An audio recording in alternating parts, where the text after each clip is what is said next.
Hello there, how are you? Welcome back to How I Did It. Well, I broke this part off the TV. I tried gluing it back on, I tried JB welding it back on. All of it failed, so now I opted to just buy the motherboard.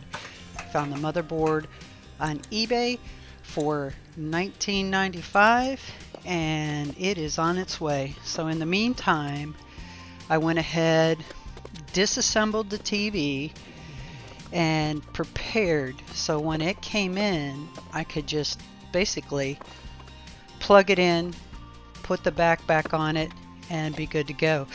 Now mind you, I did consider trying to solder that before I super glued and JB weld, and then I considered trying to solder it afterwards, but the wire that made the connection on the inside of the threaded portion broke off. So then that's when I was left with no choice but to go to purchasing a new motherboard. Now the biggest key with this is make sure the surface that you have the TV sitting on is, or the screen of the TV sitting on is really padded. Protect that screen well. Few screws out of the back, and when I say a few, I think there were probably 12 or 15 screws.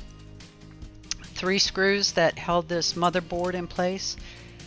Unplug all your connections. The other thing that was really cool about all these connections, no two are the same, so you cannot inadvertently put it back together wrong. That simple, it was ready to come out. Now that ribbon, that white ribbon there with that blue trim, that was the trickiest part of this entire installation. So this is my 1995 motherboard from eBay. Got it in. It did not have the ribbon on the back of it, so you're going to have to recycle, if yours comes like mine, the ribbon off of yours, and you're going to have to recycle that metal frame that holds or trims out this motherboard. So here's a close-up of how this ribbon was held in place, and like I said, this was the trickiest part.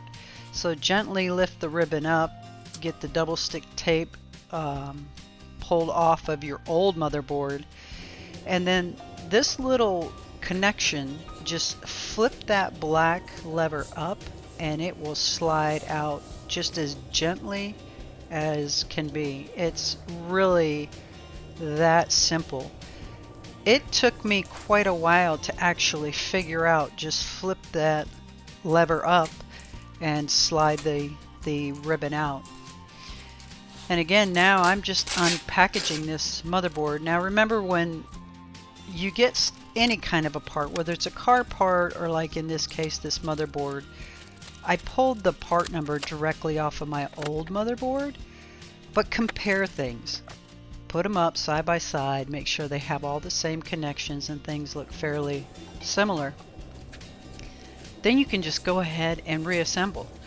Slide your ribbon right back in there, push that black tab down, and that holds it in place. Put your metal frame back on it. Now the metal frame, it only had 2 little areas that were kind of crimped over, and then that's just where I used a simple pair of pliers to release it from the old board, and now I'm crimping it back on the new board. That way, once I get it installed, I have my attach points for it, and yeah, it's just that simple. And for 20 bucks, it was free shipping. 20 bucks. This is a $400 TV, a $400 plus TV. Actually, if I priced it with the current prices out there, it's probably way more than that now. Anyway, plugging all these connections back in, they are very specific to the port that they go into. No two are alike, so you cannot inadvertently, on my TV, install these in the wrong spot. Again, this ribbon is the one that created the most headache for me. Figuring out how to get the ribbon out of the old motherboard with that black locking tab that goes up and down. Putting it in was not a problem, but getting that tip installed back into the frame of the main TV, that took me quite a while as well to maneuver it. Again, these ribbons that are in your TV like this or in your computer, you've got to treat them pretty carefully. Like, don't get too crazy with them because they're kind of fragile. So just plug in these two connections. Plug in the speaker switch channel thing, and then plug this ribbon into this. And again, this right here is like effort number 4 or 5. There were several before that, and that thing was just being a real stinker. Put your screws back in it, and then plug it in, scan it, and you're back up and running with a perfectly functioning TV. Now, there are so many parts on these TVs, but everything is electronic now, and basically you have a motherboard inside it. So if your sound goes out, you know, you're not going to be able to just pull your speakers out and put new speakers in. It's probably something on your motherboard, or if your TV doesn't work, again, it's probably something on your motherboard. Go on eBay, put your part number in, and they have tons of vendors.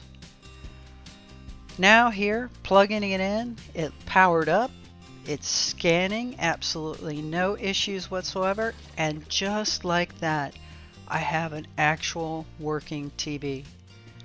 Alrighty then, I want to thank you all for stopping by. Have an absolutely wonderful and blessed day. I'll see you next time on How I Did It.